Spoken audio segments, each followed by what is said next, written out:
Welcome to my YouTube channel gain education. आज की इस वीडियो में हम कवर करने वाले हैं क्लास 10 सिविक्स का chapter number first power sharing. इस वीडियो में हम इस चैप्टर को पूरा वन शॉट लेक्चर में कवर करेंगे with easy and simple explanation. Okay, तो इस वीडियो को पूरा देखो और अगर आपको ये वीडियो अच्छी लगे तो वीडियो को लाइक करो और चैनल को सब्सक्राइब करो। ठीक है, तो चलिए हम इस चैप्टर को स्टार्ट करते हैं। यहाँ पर सबसे पहले एक ओवरव्यू दिया हुआ है जिसमें बताया है कि डेमोक्रेसी के अंदर जो पावर है वो गवर्नमेंट के सिर्फ एक ऑर्गन पर ही स्टेबल नहीं रहती है, बल्कि अलग गवर्नमेंट में अलग अलग लेवल्स पर डिवाइड हो जाती है। ठीक है, जैसे लेजिस्लेटिव, एग्जीक्यूटिव एंड जुडिशरी, इनके बारे में हमने क्लास 9 में पढ़ा था। लेजिस्लेटिव वो ऑर्गन ऑफ गवर्नमेंट होती है जो कि लॉज को बनाती है।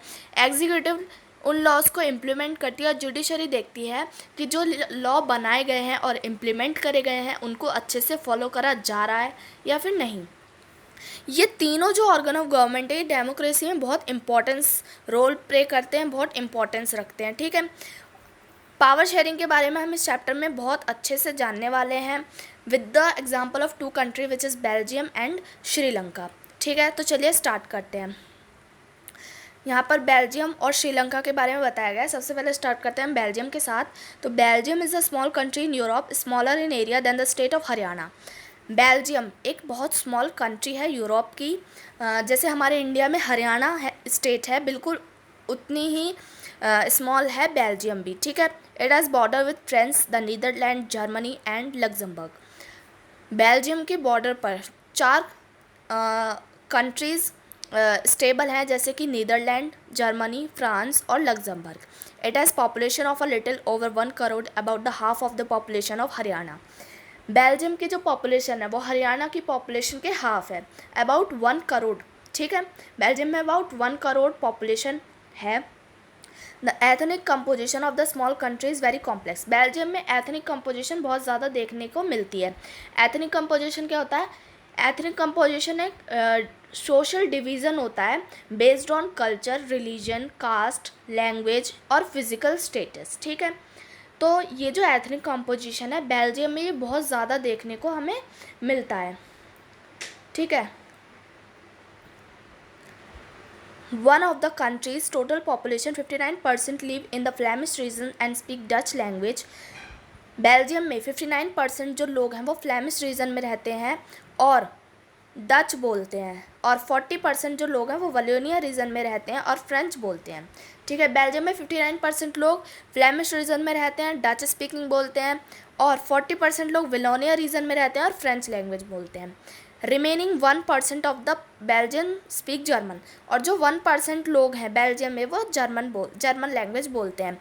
इन the capital city Brussels, Belgium की जो कैपिटल सिटी है ब्रूसलेस, वहाँ पर 80% जो लोग हैं वो फ्रांस बोलते हैं, बल्कि 20% जो लोग हैं जर्मन बोलते हैं। ठीक है, 80% लोग ब्रूसलेस में फ्रेंच बोलते हैं और 20% लोग डच बोलते हैं। ठीक है, the minority French speaking community was relatively rich and powerful. Belgium में जो फ्रेंच कम्युनिटी जो माइनॉरिटी में है, मतलब कि बेल्जियम में 40% लोग फ्रांच बोलते हैं, वो माइनॉरिटी में है, लेकिन माइनॉरिटी में होने के बावजूद भी वो रिच और पावरफुल है। इसलिए this was resented by the Dutch community who got the benefit of economic development and education much later. इसलिए जो बेल्जियम में डच स्पीकिंग कम्युनिटी है जो कि मेजॉरिटी में है, लेकिन फ्रेंच स्पीकिंग कम्युनिटी की तरह रिच और पावरफुल नहीं है, उसको जो एजुकेशन से रिलेटेड बेनिफिट है और जो इकोनॉमिक डेवलपमेंट से रिलेटेड बेनिफिट हैं वो बहुत बाद में मिले। ठीक है, बल्कि जो फ्रेंच कम्युनिटी है वो इन बेनिफिट्स को बहुत पहले से ही इंजॉय कर रही थी। This lead to tension between the Dutch community and French speaking community. ये ड्यूरिंग 1950 एंड 1960, जिसकी वजह से 1950 और 1960 के आसपास फ्रांस में बहुत ज़्यादा टेंशन अराइज हुई between the Dutch speaking community and French speaking community. ठीक है, the tension between the two community was more acute in Brussels. Belgium से ज़्यादा ये जो टेंशन थी ये ब्रूसलेस में फैली। ठीक है, कैसे? Brussels presented a special problem. The Dutch speaking people constitute a majority in the country but a minority in the capital. ब्रुसलेस में ये टेंशन ज़्यादा इसलिए बढ़ी क्योंकि जो डच स्पीकिंग कम्युनिटी है वो बेल्जियम में मेजॉरिटी में है, लेकिन बेल्जियम की जो कैपिटल है ब्रुसलेस, वहाँ पर ये जो कम्युनिटी है वो ये माइनॉरिटी में है। ठीक है, let us compare this to the situation of in another country. अब इस सिचुएशन को हम दूसरी कंट्री से कंपेयर करते हैं, जो कि है श्रीलंका। श्रीलंका एक आइलैंड नेशन है just a few kilometre off the southern coast of Tamil Nadu. Sri Lanka एक आइलैंड नेशन है जो कि तमिलनाडु से कुछ किलोमीटर दूर है। It has about 2 crore population, about the same as in Haryana. इसकी पॉपुलेशन हरियाणा के जितनी है, अबाउट 2 करोड़। ठीक है, like other Nations in south Asia region, Sri Lanka has diverse population.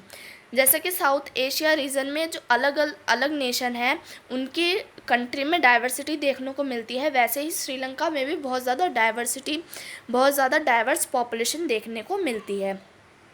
The major social group are the Sinhala speaker 74% and the Tamil speaker 18%।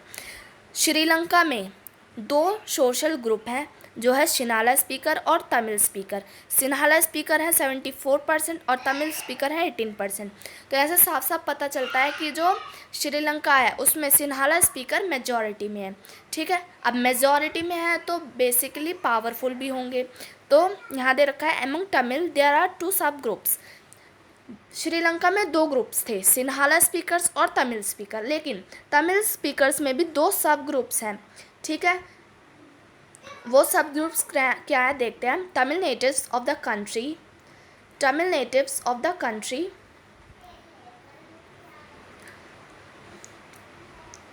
Are called Sri Lankan Tamil 30%। मतलब जो श्रीलंका में जो तमिल पीपल हैं उनको श्रीलंकन तमिल कहा जाता है, जो कि 13% है। The rest who forefather came from India as plantation worker during colonial period are called Indian Tamil.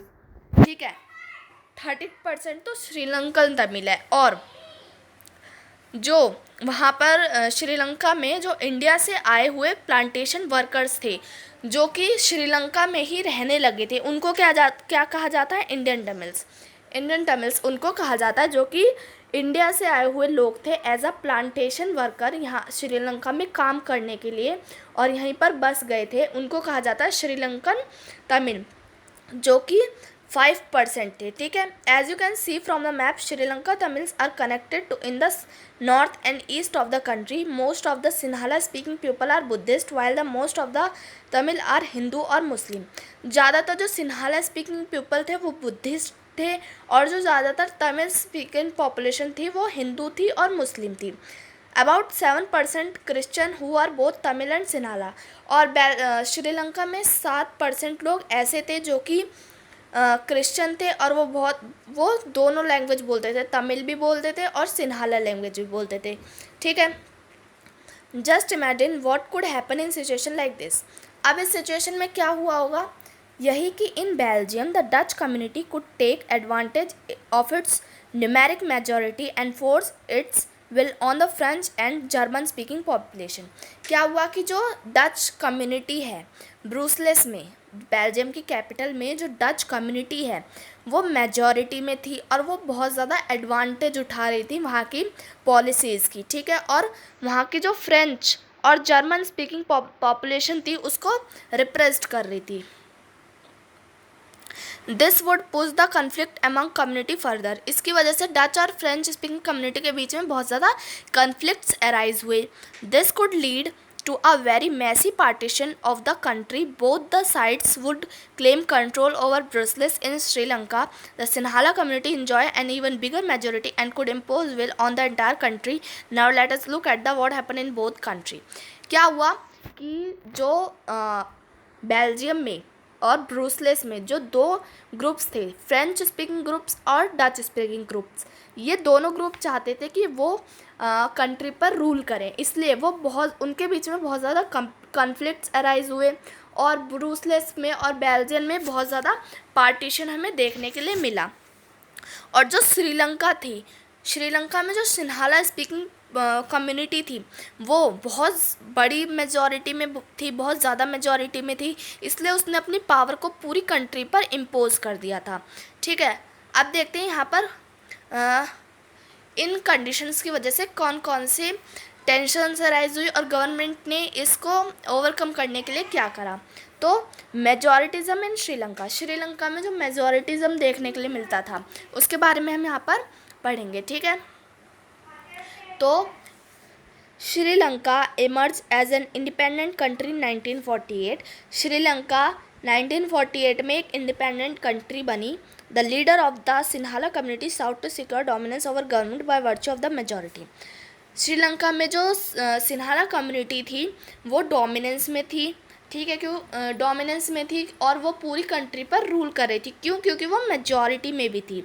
As a result the democratically elected government adopted a series of majoritarian measure to stabilise Sinhala supremacy, जिसके कारण जो श्रीलंका में elected government थी उसने सिन्हाला को ज़्यादा supremacy दी। सिन्हाला जो community थी उसको ज़्यादा राइट्स दिए as compare to other community. ठीक है, in 1956 an act was pass to recognise Sinhala as only the official language thus disregarding Tamil.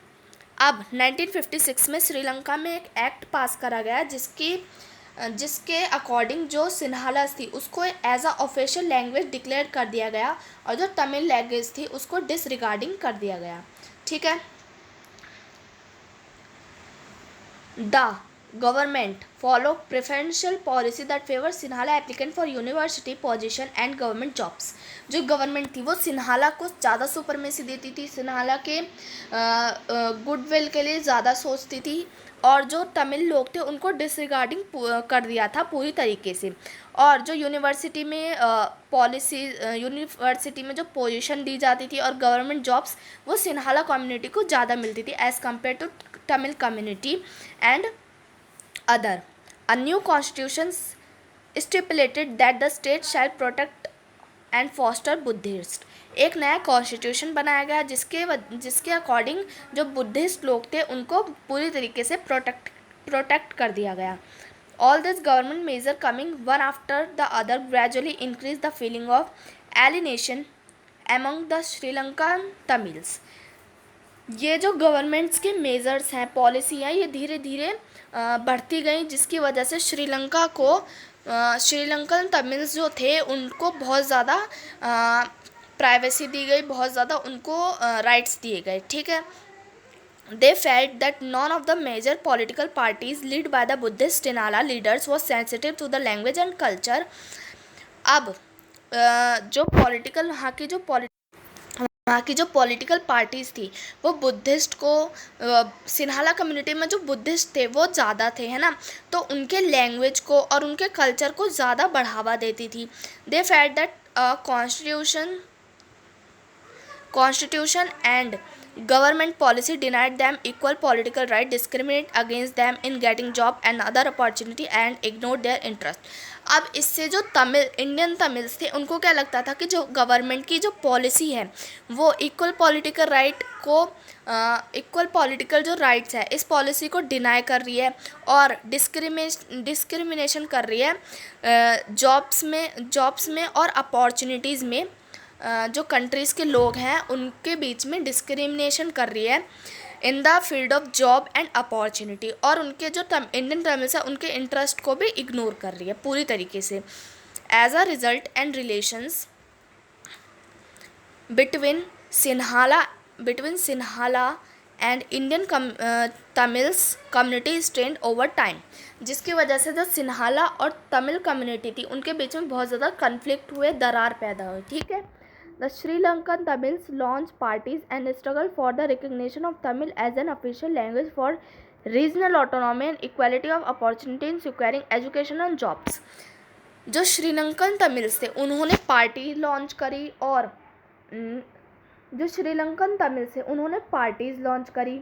ठीक है, और बहुत ज़्यादा मतलब अपनी पावर को सुपरमेसी दिखाने की बहुत ज़्यादा कोशिश करी। और वहाँ पर जो तमिल्स लोग थे, वहाँ पर जो श्रीलंकन तमिल्स थे उन्होंने अपनी लैंग्वेज को, अपने जो तमिल लैंग्वेज थी उसको एज एन ऑफिशियल लैंग्वेज बनाने के लिए बहुत ज़्यादा स्ट्रगल भी करा, और इक्वल अपॉर्चुनिटी के लिए in education field and job field बहुत ज़्यादा स्ट्रगल भी करा था उन श्रीलंकन तमिल्स ने, क्योंकि वहाँ पर सिन्हाला की सुपरमेसी बहुत ज़्यादा थी और सिन्हाला को ही हर फील्ड में राइट्स दिए जाते थे, ठीक है।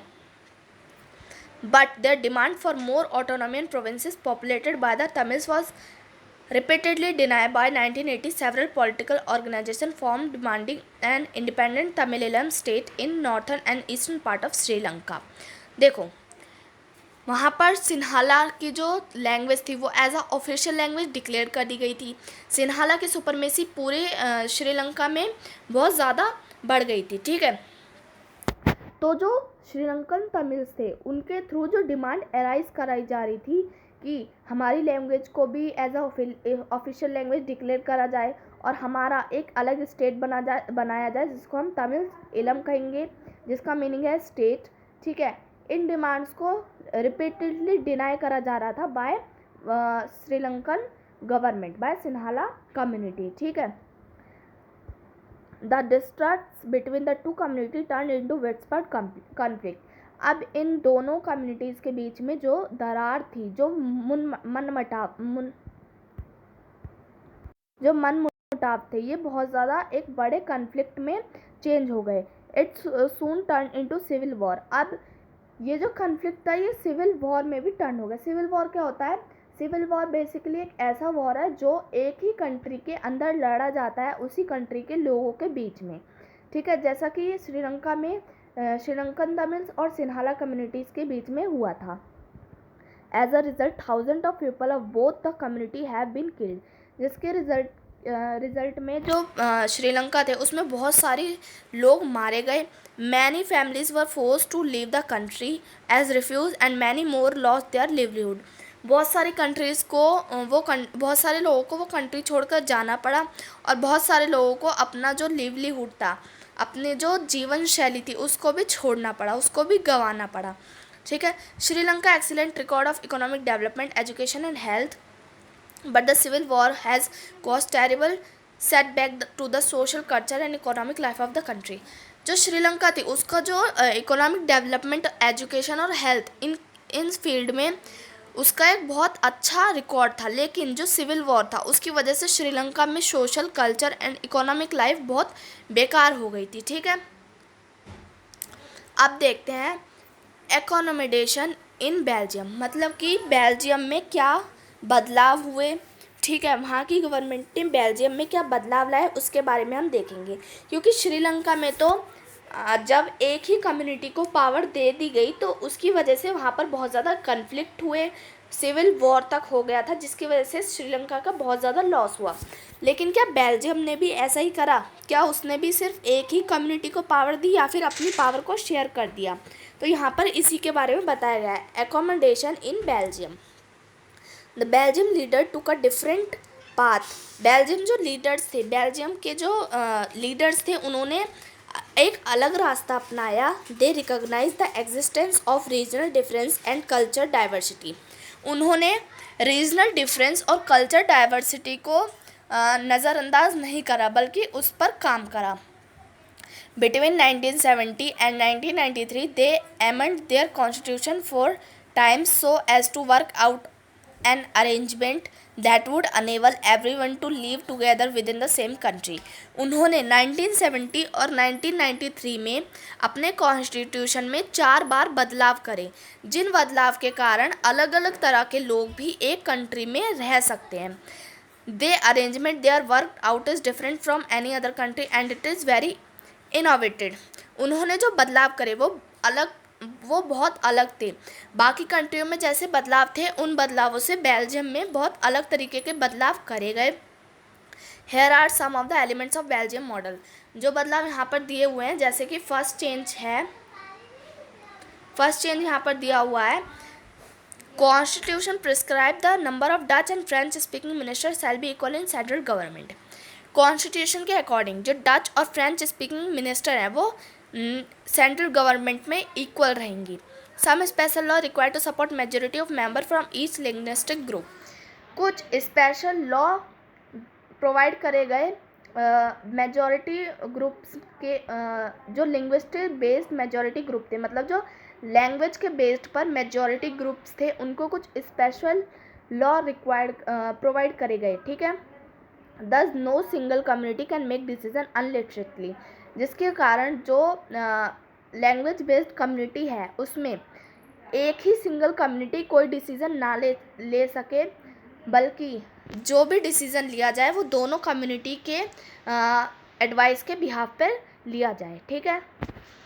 मैं अब सेकंड यहाँ पर क्या चेंज करा गया कि many power of central government have been given to the state government of to region of the country, the state government are not subordinated to central government. मतलब कि जो पावर थी वो डिवाइड करती जाए between central and state government. सिर्फ state government को ही सारी पावर ना दी जाए, बल्कि स्टेट और सेंट्रल गवर्नमेंट दोनों को इक्वल पावर दी जाए, और जो स्टेट गवर्नमेंट है वो सेंट्रल गवर्नमेंट के सबऑर्डिनेट ना रहे, ठीक है। थर्ड क्या चेंज करा गया, Brussels has a separate government in which the community have equal representation. Brussels की एक अलग गवर्नमेंट बनाई गई जिसमें कि हर एक कम्युनिटी के जो रिप्रेजेंटेटिव थे वो इक्वल्स थे। The French speaking people accepted equal representation in Brussels because the Dutch community has accepted equal representation in central government। अब ब्रूसलेस में जो फ्रेंच स्पीकिंग पीपल हैं उन्होंने इक्वल रिप्रेजेंटेशन का प्रस्ताव स्वीकार कर लिया था, क्योंकि बेल्जियम में डच कम्युनिटी ने भी ये प्रस्ताव स्वीकार करा था, ठीक है।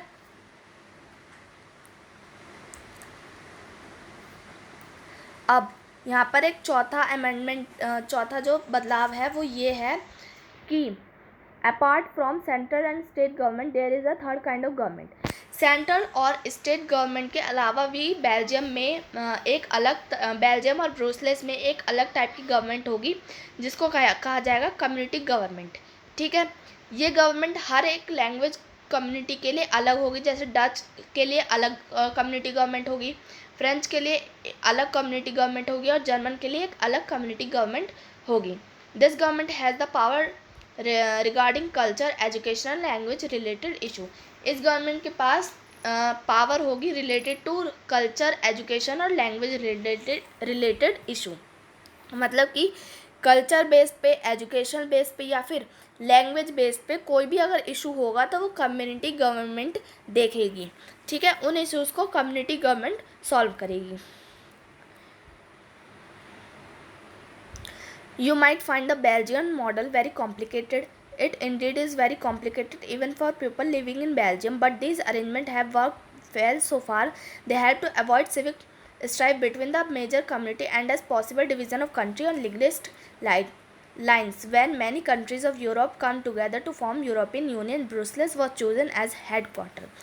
अब देखो बेल्जियम में जो बदलाव करे गए ये बहुत ज़्यादा कॉम्प्लिकेटेड थे, लेकिन इन बदलाव की वजह से बेल्जियम में कोई भी सिविक स्ट्राइफ नहीं हुआ दो कम्युनिटीज़ के बीच में, और इन बदलाव की वजह से बेल्जियम में बहुत ज़्यादा पीसफुल एक एनवायरनमेंट बना रहा है, एक शांति वाला एनवायरनमेंट बना रहा है। और जो यूरोप की बाकी कंट्रीज़ हैं वो बेल्जियम के इस मॉडल से बहुत ज़्यादा इम्प्रेस हुई और उन्होंने ब्रूसलेस को एज अ हेडक्वार्टर भी चूज़ करा, ठीक है। आगे देखते हैं, यहाँ पर दिया हुआ है why power sharing is desirable. मतलब कि जो पावर शेयरिंग है वो इम्पॉर्टेंट क्यों है और वो लोगों के द्वारा क्यों चूज़ करी जाती है, गवर्नमेंट के द्वारा क्यों चूज़ करी जाती है, ठीक है।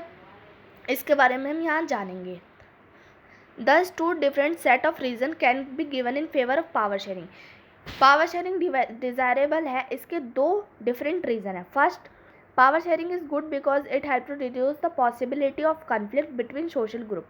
पावर शेयरिंग डिज़ायरेबल और गुड इसलिए है क्योंकि ये दो सोशल ग्रुप्स के बीच में कन्फ्लिक्ट की पॉसिबिलिटी को कम करती है। मतलब कि जो सोशल ग्रुप्स हैं उनके बीच में जो कन्फ्लिक्ट है उनकी पॉसिबिलिटी को कम करती है।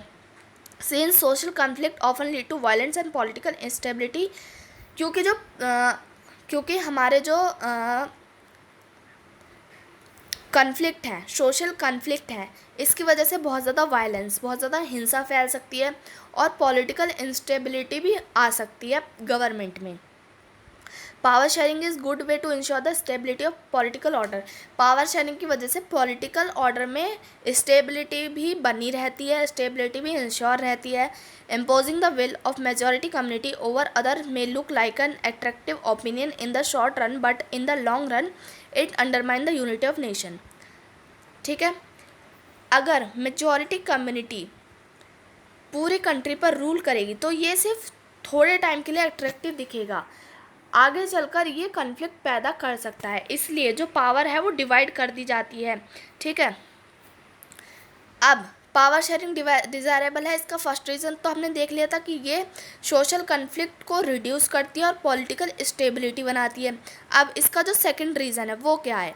Power sharing is good for democracy. Power sharing is the very spirit of democracy. A democratic rule involve sharing power with those affected by its exercise and who have to live with its effect. अब power sharing के अंदर government जिन पर rule कर रही है उनको ये right है कि वो गवर्नमेंट को बताए कि हमारे ऊपर कैसे रूल करा जाए, ठीक है, और हमें कैसे गवर्न करा जाए। ठीक है, A legitimate government is one of where citizen through participant acquire a stake in system। एक लेजिटिमेटिव गवर्नमेंट में जो सिटीजन्स होते हैं वो पार्टिसिपेट लेते हैं और एक बहुत बड़ा योगदान देते हैं किसी भी सिस्टम को चलाने में। ठीक है, let us look the first set of reason prudential and the second moral. अब यहाँ पर जो फर्स्ट रीज़न था जिसमें बताया गया था कि जो डेमोक्रेसी है वो कन्फ्लिक्ट्स को कम करती है और पॉलिटिकल इंस्टेबिलिटी बनाने का काम करती है, इसको हम क्या कहेंगे? पॉलिटिकल। और जो सेकंड रीज़न था जिसमें सिटीजन्स को ये राइट है कि वो गवर्नमेंट को बताएं कि हमें कैसे गवर्न करना है, हमारे ऊपर कैसे रूल करना है, उसको कहते हैं मॉरल। ठीक है, while the prudential reason stress that power sharing will bring our better outcome, moral reason emphasize the very act of power sharing is valuable। ये दोनों एक्ट ही बहुत इंपॉर्टेंट है। जैसे प्रूडेंशियल रीज़न में बताया गया है कि पावर शेयरिंग एक बेटर फॉर्म ऑफ गवर्नमेंट है, ठीक है, और मोरल रीज़न में बताया गया है कि पावर शेयरिंग बहुत ज़्यादा वैल्यूएबल है किसी भी गवर्नमेंट में, ठीक है, किसी भी पॉलिटिकल सिनेरियो में। अब देखो यहाँ पर फॉर्म्स ऑफ पावर शेयरिंग दी हुई हैं, फॉर्म्स ऑफ पावर शेयरिंग यहाँ पर दी हुई हैं। फॉर्म्स ऑफ पावर शेयरिंग मतलब पावर शेयरिंग के अलग अलग तरीके, पावर शेयरिंग के अलग अलग फॉर्म की पावर शेयरिंग किसी गवर्नमेंट में किस तरीके से इम्पोज करी जाती है, तो ये देखेंगे हम यहाँ। The idea of power sharing has emerged in opposition to the nation of undivided political power. जो पावर शेयरिंग है we call them state government. This system is not follow in all country. ये जो system है federal system है जिसमें कि 3 level में government divide होती है, सेंट्रल, स्टेट और लोकल। ये हर एक कंट्री में फॉलो नहीं करा जाता है। There are many country where there are no provincial state government. बहुत सारी ऐसी कंट्री हैं जहाँ पर स्टेट गवर्नमेंट नहीं है और ना ही कोई लोकल गवर्नमेंट है, सिर्फ सेंट्रल गवर्नमेंट है। But in those country like ours where there are different level of government at the constitution clearly law down the power of different level of government। this is what they did in Belgium but was refused in Sri Lanka। जैसे Belgium में ये जो अलग अलग level of government का system है ये अपनाया गया था, लेकिन श्रीलंका में इस सिस्टम को रिफ्यूज़ कर दिया था। लेकिन ये सिस्टम बहुत ज़्यादा बेनिफिशियल है, इसकी वजह से पावर को शेयर करा जाता है और पावर जो गवर्नमेंट के बीच में जो पावर है वो अच्छे से इम्प्लीमेंट हो जाती है, गवर्नमेंट अच्छे से रूल कर पाती है। ठीक है, this is called federal division of power. इसको हम फेडरल डिवीज़न ऑफ पावर कहते हैं। ठीक है, ये जो सिस्टम है जिसमें सेंट्रल, स्टेट और लोकल 3 टाइप ऑफ गवर्नमेंट होती है, इस सिस्टम को हम क्या कहते हैं? Federal division of power. The same principle can be extended to level of government lower than the state government such as municipality and panchayat. Let us call the division of power involving higher and lower of government vertical division of power। We shall study that in scenario। अब देखो हमने देखा था कि first वाला जो power sharing, first form of power sharing थी वो कौन सी पावर शेयरिंग थी? हॉरिजॉन्टल। ठीक है, हॉरिजॉन्टल कैसे? जैसे लेजिस्लेटिव फर्स्ट हो गई, एग्जीक्यूटिव सेकंड हो गई और जुडिशरी थर्ड हो गई। ये तीनों के पास इक्वल पावर है, तो इसको हम क्या कहेंगे, हॉरिजॉन्टल। लेकिन इसमें सबसे पहले सेंट्रल गवर्नमेंट है, ठीक है, सबसे पहले कौन सी गवर्नमेंट है, सेंट्रल, उसके बाद स्टेट, उसके बाद लोकल। यहाँ पर पावर बढ़ी, फिर धीरे धीरे कम होती गई, इसलिए हम इसको क्या कहेंगे, वर्टिकल डिवीजन ऑफ पावर। ठीक है, अब तीसरी डिवीजन ऑफ पावर देखते हैं। पावर में also shared among different social group such as regional and linguistic group. जो पावर है वो अलग अलग सोशल ग्रुप्स में भी डिवाइड होते हैं, जैसे रीजनल ग्रुप और लिंग्विस्टिक ग्रुप। ठीक है, community government in Belgium is a good example of arrangement. जैसे बेल्जियम में जो कम्युनिटी गवर्नमेंट बनाई गई थी वो इस फॉर्म ऑफ गवर्नमेंट का एक अच्छा एग्जाम्पल है। बेल्जियम में कम्युनिटी गवर्नमेंट बनाई गई थी, जैसा हमने पढ़ा था अभी, जिसमें कि अलग अलग लैंग्वेज की कम्युनिटी के लिए अलग अलग गवर्नमेंट बनाई गई थी, जो कि देखती थी एजुकेशन की फील्ड में कोई इशू अराइज हो रहा है उसके बारे में, रीजनल के फील्ड में कोई इशू अराइज हो रहा है इसके बारे में, और लैंग्वेज के बेस्ड पर कोई इशू अराइज हो रहा है इसके बारे में, है ना। In some country there are constitution and legal arrangement whereby socially weaker section and women are represented in legislature and administrator। ये जो गवर्नमेंट है ये क्यों बेनिफिशियल होती है, क्योंकि इसकी वजह से बहुत सी कंट्री में जो सोशल वीकर ग्रुप होते हैं, सोशल वीकर सेक्शन होते हैं, जैसे कि वुमेंस और अदर, जैसे SC SC OBC, ये सभी लेजिस्लेचर में और एडमिनिस्ट्रेटिव में इनडायरेक्टली रिप्रेजेंट करे जाता है बाय डिफरेंट सोशल ग्रुप्स। ठीक है, अब देखते हैं दूसरा हमारा जो चौथा पावर शेयरिंग का तरीका है, फॉर्म है, वो है power sharing arrangement can also be seen in the way political party pressure groups and movement control और इन्फ्लुएंस दोज इन पावर। मतलब कि power sharing political parties, pressure groups और मूवमेंट ग्रुप में भी डिवाइड होती है। ठीक है, in a democracy the citizen must have freedom to choose among various constituents of power. In contemporary democracy, this take the form of competition among different party. Such competition ensure that power does not remain in one hand. In long run, power share in different political party to represent different ideology and social groups. अब देखो, हमारी जो contemporary democracy है उसमें citizens को ये right है कि वो किसी भी पार्टी को चूज़ कर सकते हैं। ठीक है, और हमारे इंडिया में बहुत सारी पार्टीज़ हैं जो इलेक्शन में खड़ी होती हैं, जिसकी वजह से बहुत ज़्यादा कंपटीशन होता है, और ये कंपटीशन ये इंश्योर करता है कि जो पावर है वो एक हाथ में ना रहे बल्कि अलग अलग तरीके से डिवाइड हो सके। ठीक है, जिसकी वजह से पावर शेयर हो जाती है अलग अलग पॉलिटिकल पार्टी में, जो कि अपनी अलग अलग आइडियोलॉजी को और सोशल ग्रुप्स को रिप्रेजेंट करते हैं। ठीक है, Sometimes this kind of sharing can be indirect when two or more party form an alliance contest election। कभी कभी ये पावर शेयरिंग क्या होती है, डायरेक्ट हो जाती है, जब गवर्नमेंट अलायंस बना लेती है। अलायंस क्या होता है, कोई भी दो पॉलिटिकल पार्टी आपस में मिलकर रूल करती है, तो उसको हम क्या कहते हैं, अलायंस करते हैं। If the alliance is elected they form कोalition government and thus share power in a democracy find interest groups such as those traders, businessmen, industrialists, farmer and industrial worker.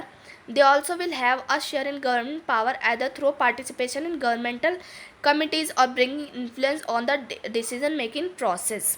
अब क्या होता है कि जो अलायंस होती है, जैसे दो पॉलिटिकल पार्टीज़ हैं, जैसे कि दो अलग अलग पॉलिटिकल पार्टी हैं, तो इन्होंने एक दूसरे से हाथ मिला लिए, एक दूसरे से मिलकर एक पॉलिटिकल पार्टी बनाई, और ये पॉलिटिकल पार्टी अगर इलेक्शन में जीत जाती है तो इसको हम क्या कहेंगे, कोalition गवर्नमेंट कहेंगे, इसको हम कोalition गवर्नमेंट कहेंगे।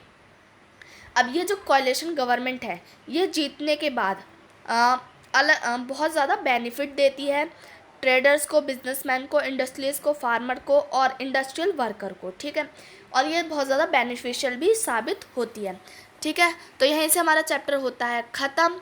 और अगर आपको ये वीडियो अच्छी लगे, वीडियो समझ आए, तो प्लीज़ वीडियो को लाइक करो और चैनल को सब्सक्राइब करो। ओके।